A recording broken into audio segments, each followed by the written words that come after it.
to the ignorance and the fervor and the evil intent of humans. It described all these hideous, horrible things that you were to look for to find a witch. The book was also a deadly condemnation of women. As the weaker sex, a woman was supposedly more susceptible to the devil's lust and persuasion. A patriarchal religion rules over women, saying that women are not as powerful or as stable as men, therefore giving them fits of hysteria, frivolous ideas, or they were sexually loose. Then women were persecuted as witches. It didn't take long for this persecution to spread to the American colonies.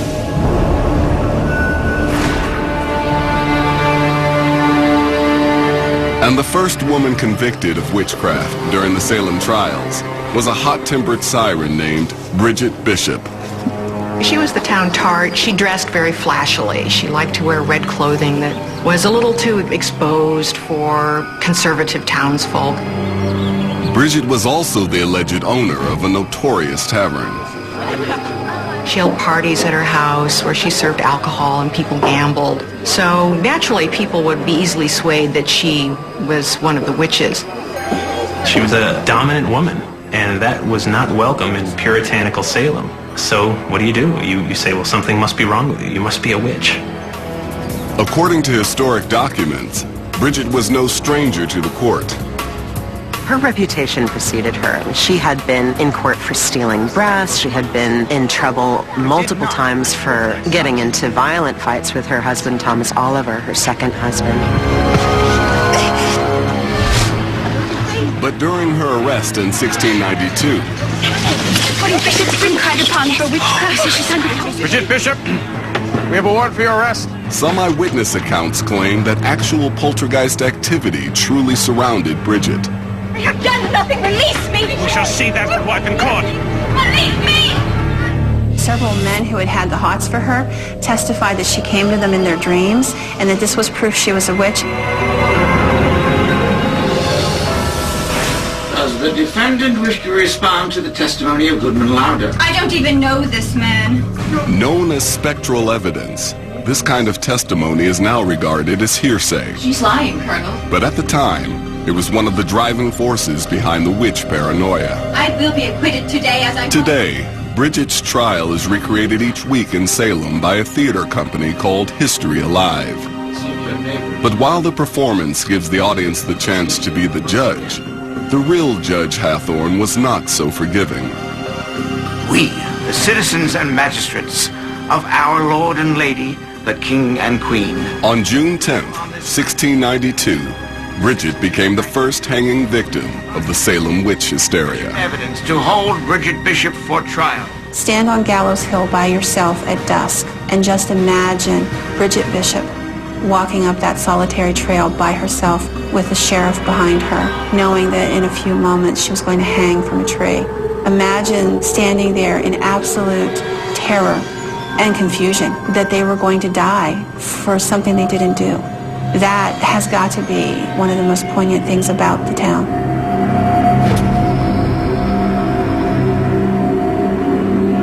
But some people believe that Bridget's fiery spirit has come back to settle the score at this local haunt. The Lyceum Bar and Grill is absolutely haunted. There's no question in my mind because I've seen it. People say they've seen the apparition of Bridget Bishop in the last window looking out. Some believe it's because the Lyceum sits on sacred ground. The Lyceum is actually the site of where Bridget Bishop had her apple orchard. Which is why I think that she doesn't want to leave the building and she's still hanging around. I would say that she just is marking her territory and she wants people to know that she's still here. During business hours, the Lyceum is a nice restaurant and stylish bar. But after hours, it becomes a place of terror.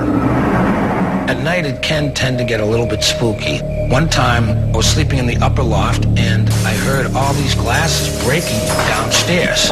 And when I came down, it was just a massive pile of shattered glass on the floor, and there was nobody else here but me. There There was no earthquake involved, so I don't know how these glasses, they just came off the rack by themselves. Teresa Colbert has been a waitress and bartender at the Lyceum Bar and Grill for 12 years. During that time, she's reportedly experienced numerous paranormal events, including a full-blown apparition of Bridget Bishop. When I saw her standing there, I definitely was startled. I immediately ran back down the stairs. She has turned lights on actually to help me in the kitchen when I couldn't find a light switch. She has turned all the lights on as I was leaving the restaurant and closing it, and then by the time the staff came in the morning, the lights were off. Is this another case of hearsay? Or is this truly Bridget's specter reaching out from beyond the grave? There was one bartender who used to work here who would not even venture upstairs because she was so deathly afraid of Bridget Bishop and that she would get her. Even in death, the alleged witch seems to be the mistress of her domain. There was an instance when a bunch of us went downstairs after we set up for a function, and we came back upstairs and everything was rearranged. The tables weren't set right the way we set them, and, you know, it was just really, really strange. Coming up, an investigator comes face to face with the paranormal. I see a tall, hooded, robed figure, at least 6 feet tall or higher. And later, does a brooding house's dark secrets stem from a witch's curse? I spoke with former tour guides there who said we have seen and heard things around the house, but we're really not supposed to talk about it. By the time the Salem witch trials came to a close, more than 150 people had been incarcerated, and 19 were hanged. The majority of those tried were women. Are you a witch? But there was one 80-year-old man whose story haunts Salem to this day. They officially say in Salem that no one was ever tortured, but that is not true. When you read the actual records, there were many people tortured either to get testimony or to confess. Probably the most well-known is that of Giles Corey. Stubborn and outspoken, Giles Corey was critical of the hysteria. It didn't take long for the afflicted girls to point a deadly finger his way. The most likely people to be named would have been individuals who, for example, might not have attended church as often as they should have, or people who had unpopular positions in town politics. Giles was also a prosperous farmer, which made him an equally enticing target. Standard practice was, if a person was found guilty, their property could be confiscated by the village. Sheriff George Corwin, the son of Magistrate John Corwin, after you were convicted, after they found you guilty, he was the one that took your land and divided it up. I mean, talk about a conflict of interest, but that's how it was back then.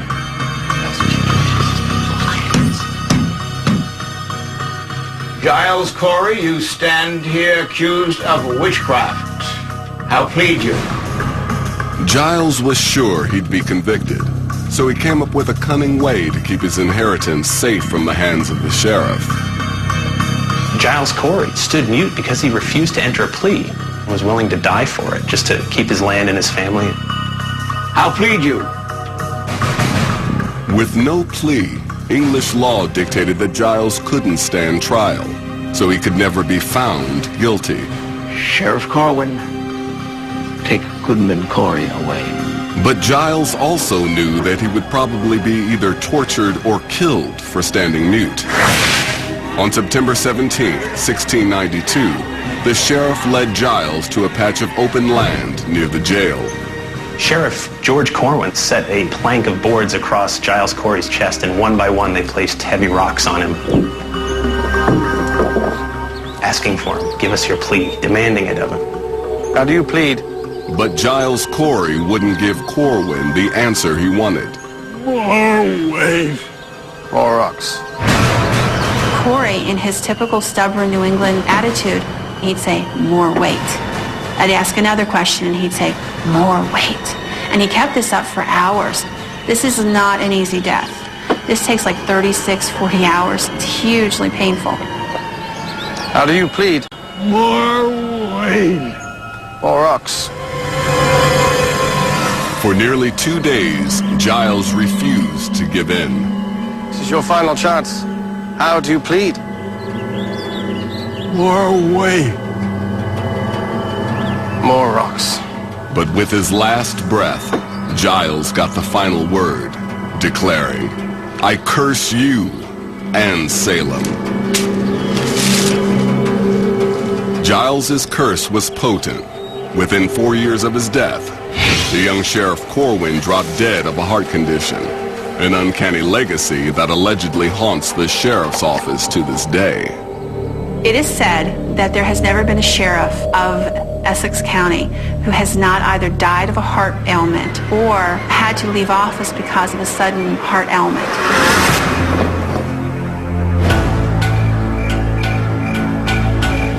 But far more chilling are reports of Giles's angry ghost lurking around one of Salem's oldest graveyards. We are standing in the Howard Street Cemetery from